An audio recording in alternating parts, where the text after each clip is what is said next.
Hey guys, today is a super exciting day because my order from the Google store finally arrived and inside is the newly released Pixel 7a. So last year when Google announced the Pixel 6a, it was honestly an incredible phone because it had all the features you would ever need for your phone, and honestly I just recommended it to everyone because it was like a flagship killer and it was really budget friendly at $449 USD. But this year with the Pixel 7a, Google actually raised the price by $50 to $499 USD, which is only $100 less than the Pixel 7, so we're definitely going to see how the 7a stacks up against the Pixel 7. But also, in Canada, luckily Google didn't raise the price because it's still $600 Canadian compared to if you actually convert it $499 USD, it would have been $680 Canadian, which would have been pretty expensive. But yeah, in Canada, there's actually a $200 difference from the Pixel 7, so honestly, if the Pixel 7a can hold up, it would be a really good deal for Canadians. But anyways, let's get unboxing this thing, and yeah, if you're one of my subscribers and you're wondering why I'm in a new set, it's actually because I'm visiting my family now, so this will have to do for now. But yeah, let's unbox it. Alright, I got my knife, and let's unbox this thing. Let's put it over here. Oh man, I wish I had a table right now. Alright, so actually, if you pre-order the phone in Canada and the US, you actually get a free pair of Google Pixel Buds A, which is honestly really nice, and I think these are pretty decent sounding from what I remember from last year. But yeah, I'm basically gonna sell these earbuds so I can get like another $100 off, which will subsidize the phone. And also, in the US, you actually get a free limited edition like plastic case, which you don't get in Canada. So yeah, honestly, that sucks that they don't give it out in Canada because it is a pretty sweet looking case. And finally, the phone, which they actually wrapped in this paper sleeve thingy, but yeah. Alright, so we got pull tabs just like Apple. Hopefully you guys can see this on camera. Boom. We got this one right here. And I actually ordered mine in blue. I don't know what the blue is called. C. It's called C, but actually. I really like the coral, but it was honestly a little too saturated for my liking. And also my favorite color is blue, so I had to get the baby blue because it just looks so nice. Okay, but anyways, let's just unbox this thing. Whoop. Oh my god, that looks beautiful. Look at that. Oh, this sky blue. Hey, honestly, I'm wearing a blue shirt. It matches me perfectly. All right, so we'll take this out right over here. It feels the same as the 6a. I actually don't know if it's lighter or heavier, but I actually think it's a little heavier, actually. That's weird.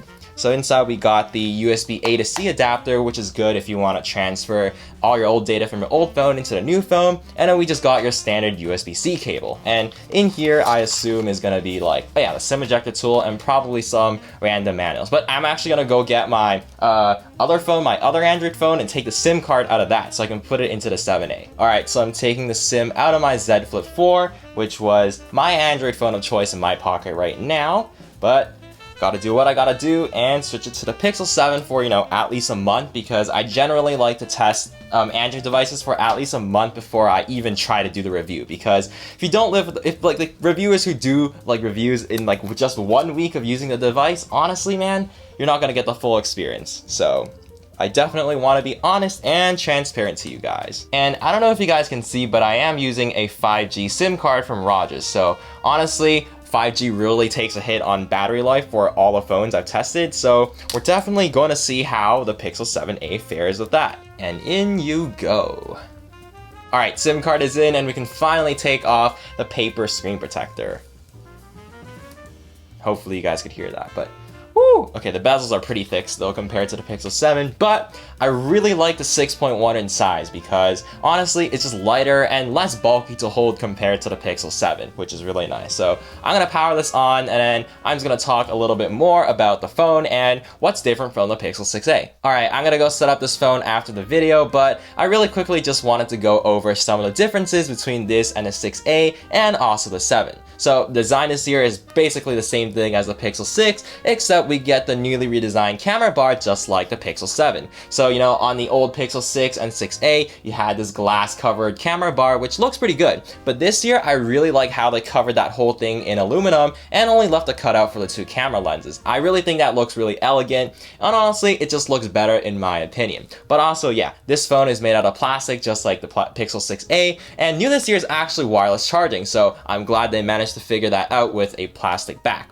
So The plastic back I think is okay. Like if you feel it, obviously it doesn't feel as premium, but it definitely makes the phone lighter, which is more comfortable to hold. The only gripe I have about that is with my brother's Pixel 6a that I gave to him after I reviewed it. There are, I don't know if you can see on camera, but there are a lot of scratches that are like permanently there just from being in its case. And like he never took the phone out of the case for the entire year, and it's really badly scratched, which is pretty bad. And on the front of the screen, we also have Gorilla Glass 3 instead of Gorilla Glass Victus like the Pixel 7. And also this phone I think is IP67 instead of 68 as well, but I don't think that makes too big of a difference. And just talking about the screen, I think it honestly might be the same one as the 6a, but compared to the 7, this isn't an AMOLED display, so I don't expect the colors to be too good. It's still 1080p, but this year brand new is 90Hz, which is so good because it's 2023 now and no company should be using 60Hz at all. But yeah, the only thing I'm concerned about is the brightness though, because on the Pixel 6 and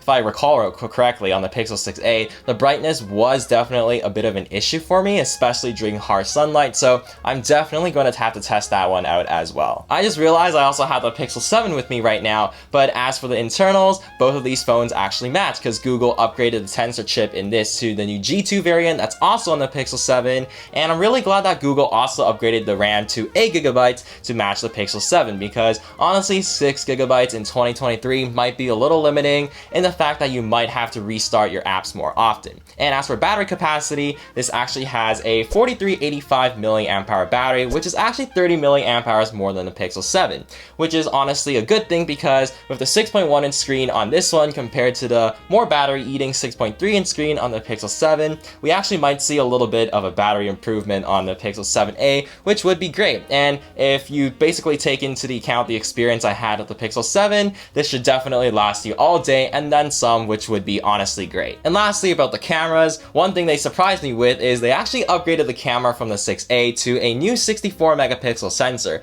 which is not the same one found on the Pixel 7 or the 7 Pro, but honestly, new sensors should be able to do better in low light, you know, maybe better details and stuff like that, but we'll have to see. Honestly, I don't expect too much of a difference from the 6a because Google's processing is basically the same, and if you watch my comparison between the 6a and the 6 last year, which you can find somewhere over here, you'll definitely notice that the cameras are like 98% identical. Which is, yeah. And yeah, that's basically it for the video. I'm super duper excited to use the Pixel 7a as my daily driver, and I will be doing a 1 week impressions along with hopefully like a day in the life vlog because I know a lot of you guys like that. And also, my long awaited Pixel 7 day in the life is going to drop very soon, so stay tuned for that. And then after that, I definitely will be comparing this to the Pixel 6a because that might actually drop in price, which would be really good for consumers. And then I'll also be comparing this to the Pixel 7 to see how much of a difference there actually is. But yeah, anyways, if you enjoyed this video, please smash that like and subscribe button and also check out some other awesome content. But